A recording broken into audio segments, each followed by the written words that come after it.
G-1, and after 192 hours of fermentation, the yeast population predominates.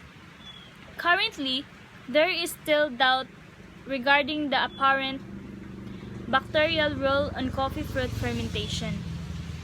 Recently, it was observed in wet process that the predominant population was lactic acid bacteria or LAB, especially Wisela, Lactobacillus, and Leuconostoc or W. Cibaria and W. soli, LB plantarum and LB brevis, L. mesenteroides, L. sodiumesenteroides, and L. cetrium. Thus, it is possible that the lab in the wet processing are responsible for degradation of mucilage. However, this group of bacteria does not participate in the coffee fermentation in dry fermentation. It is possible that the anaerobic or low oxygen conditions present in wheat fermentation favor the lab development. The action of lab allows the pH to fall, preventing the proliferation of other bacteria and promoting yeast growth. About the role of the yeast in the fermentation of the depulp beans, some researchers do not believe the yeast action on the mucilage degradation. However, pectinolytic yeasts have been isolated during the wet processing of coffee in both Robusta and Arabica coffees. The fermentation also occurs due to the action of yeast, namely, therefore, it is possible that yeast play a dual role during the processing of coffee fruits. They facilitate mucilage degradation during fermentation and afford biological control. The microbiota of the semi-dry processing is still not well known. A great diversity of prokaryotes and eukaryotes was detected using polymerase chain reaction denaturing addition, gradient Gill electrophoresis, or PCR DGGE.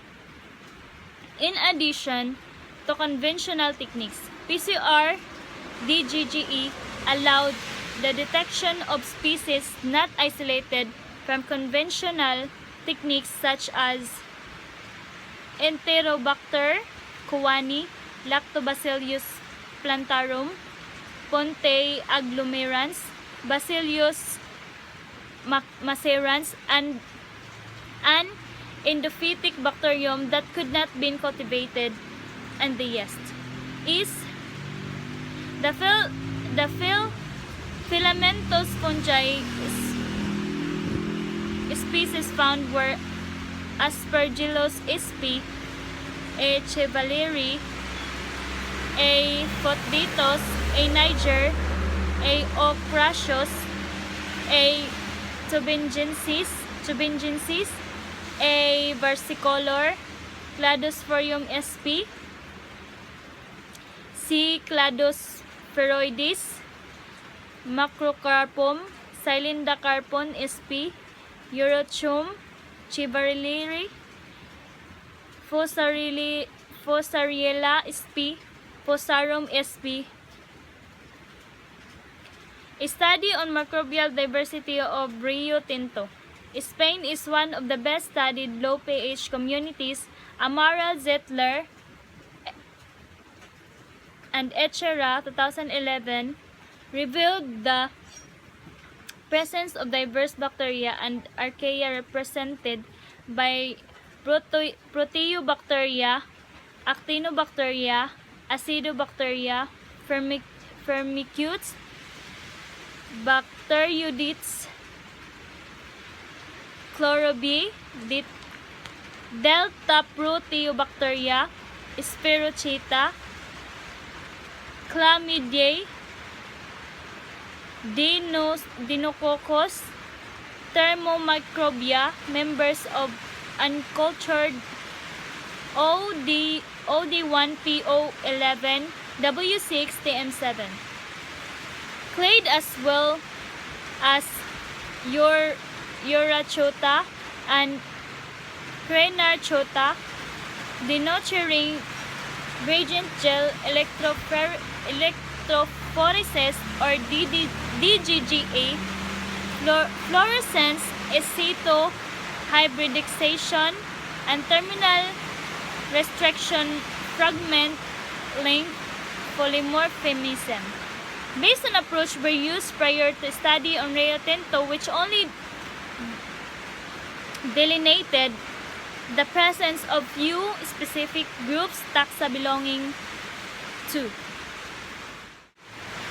The objective of this study was to explore microbial community structures, functional profiles, and metabolic pathways in a lab scale and full-scale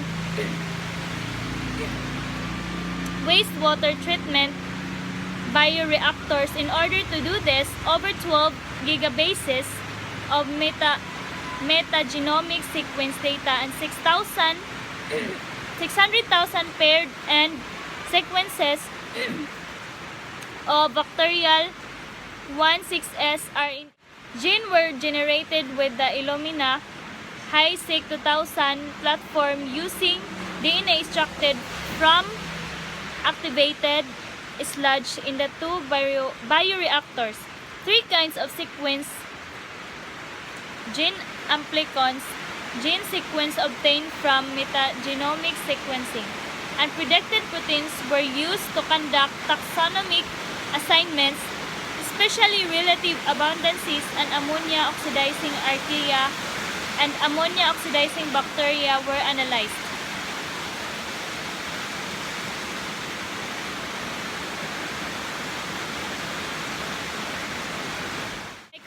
Microbial metabolism is the means by which a microbe obtains the energy and nutrients it needs to live and reproduce. Microbes use many different types of metabolic strategies, and species can often be differentiated from each other based on metabolic characteristics. The specific metabolic properties of a microbe are the major factors in determining the microbe's ecological niche and often allow for that microbe to be useful in industrial processes or responsible for biogeochemical cycles.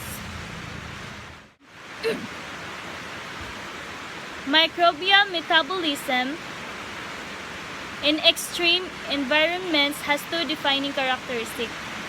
It is slow, and it tends towards the lower measurements thresholds of all current techniques and methodological trends. This provides the crucible of challenge to drive novel techniques, forcing researchers to employ new ideas as well